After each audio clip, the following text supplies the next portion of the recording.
ఏపీలో పదవుల జాతర మొదలైందా? బంపర్ మెజార్టీతో అధికారంలోకి వచ్చిన కూటమి సర్కార్లో పదవుల కోసం తెలుగు తమ్ముళ్ళు ఎదురు చూస్తున్నారా? మాకొక పోస్ట్ ప్లీజ్ అంటూ అధినేత చెట్టు చక్కర్లు కొడుతున్నారా అంటే అవుననే సమాధానమే వినిపిస్తుంది. మే నెలాఖరులో సంస్థాగత ఎన్నికల ప్రక్రియను పూర్తి చేయాలని పార్టీ అధినేత ఆదేశించడంతో పసుపు దళంలో పదవుల కోలాహలం మొదలైంది.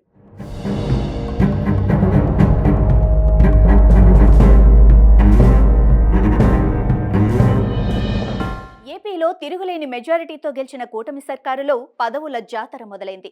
కూటమి ప్రభుత్వం అధికారంలోకి వచ్చిన తర్వాత గత ఏడాది సెప్టెంబర్లో నామినేటెడ్ పోస్టుల భర్తీకి శ్రీకారం చుట్టారు. 20 కార్పొరేషన్ల చైర్మన్లతో పాటు మొత్తం 99 మందితో తొలి జాబితాను విడుదల చేయగా 59 మందితో రెండో జాబితా భర్తీ ప్రక్రియ నవంబర్లో జరిగింది. తొలి రెండో విడతల్లో సుమారు 150 మంది నేతలకు చంద్రబాబు పదవులను కట్టబెట్టారు. ఇక మూడో విడత జాబితాలో 47 మార్కెట్ కమిటీలకు చైర్మన్లను నియమిస్తూ నిర్ణయం తీసుకున్నారు. తాజా నిర్ణయంతో 705 పదవులు భర్తీ చేసినట్లు కూటమి నేతలు వెల్లడించగా త్వరలోనే మిగిలిన మార్కెట్ కమిటీల చైర్మన్లను ప్రకటిస్తామని స్పష్టం చేశారు.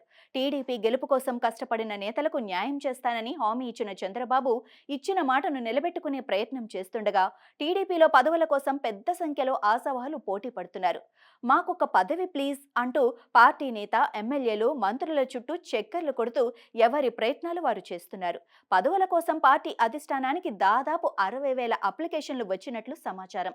అటు జనసేన, బీజేపీలు కూడా మరిన్ని పోస్టులు అడుగుతూ ఉండటంతో అందరికీ న్యాయం చేసేందుకు చంద్రబాబు ప్రయత్నిస్తున్నారని సమాచారం. ఒకవైపు నామినేటెడ్ పోస్టుల భర్తీ ప్రక్రియ విడతల వారీగా సాగుతుండగా మరోవైపు పార్టీలోనూ పదవుల భర్తీ ప్రక్రియను చేపట్టేందుకు టీడీపీ అధిష్టానం సిద్ధమైంది. ఇప్పటికే పార్టీ సంస్థాగత ఎన్నికల ప్రక్రియను ప్రారంభించింది.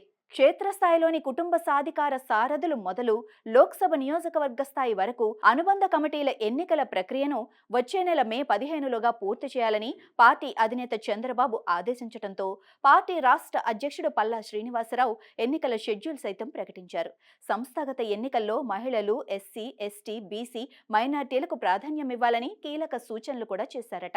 టీడీపీ రికార్డు స్థాయిలో 1.02 కోట్లకు పైగా సభ్యత్వాల నమోదు ప్రక్రియను ఇటీవలే పూర్తి చేసింది.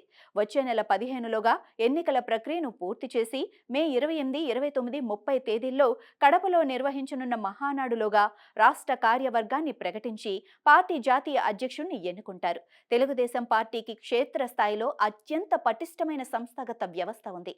సగటున ప్రతి 60 మంది ఓటర్లకు ఒక మహిళ, ఒక పురుషుడు చొప్పున 2 కుటుంబ సాధికార సారథులు ఉండగా రాష్ట్రం మొత్తం మీద 13 లక్షల మంది కుటుంబ సాధికార సారథులు ఉన్నారు. బూత్, గ్రామ, క్లస్టర్, యూనిట్, మండల, పట్టణ, డివిజన్ కమిటీలు, అనుబంధ కమిటీలు, నియోజకవర్గ కమిటీలు, పార్లమెంటు కమిటీలు ఇలా కొన్ని లక్షల సంస్థాగత పదవులకు టీడీపీ ఎన్నికలు నిర్వహించనుంది. కుటుంబ సాధికార సారథుల కమిటీని ఏప్రిల్ 20 లోపు పూర్తి చేయాల్సి ఉండగా బూత్, గ్రామ కమిటీల గడువు ఏప్రిల్ 14 నుంచి 22 వరకు ఉంది. క్లస్టర్, యూనిట్, మండల, పట్టణ, డివిజన్ కమిటీలు, అనుబంధ కమిటీలకు ఏప్రిల్ 23 నుంచి 30 వరకు గడువు ఉంది. శాసనసభలో నియోజకవర్గ కమిటీలు, అనుబంధ కమిటీలను మే 1 నుంచి 7 లోపు పూర్తి చేయాల్సి ఉండగా లోక్సభ నియోజకవర్గ కమిటీలు, అనుబంధ కమిటీలను మే 8 నుంచి 15 వరకు ఎన్నుకోవాల్సింది. టీడీపీ గెలుపు కోసం చాలా మంది నేతలు కష్టపడటంతో వారందరికీ న్యాయం చేసేందుకు పార్టీ అధినేత చంద్రబాబు ప్రయత్నిస్తున్నారట. కూటమి సర్దుబాట్లలో భాగంగా సీట్లు కోల్పోయిన సీనియర్ నేతలకు కూడా పదవులను కట్టబెట్టాల్సిన అవసరం ఉందన్న టాక్ వినిపిస్తోంది.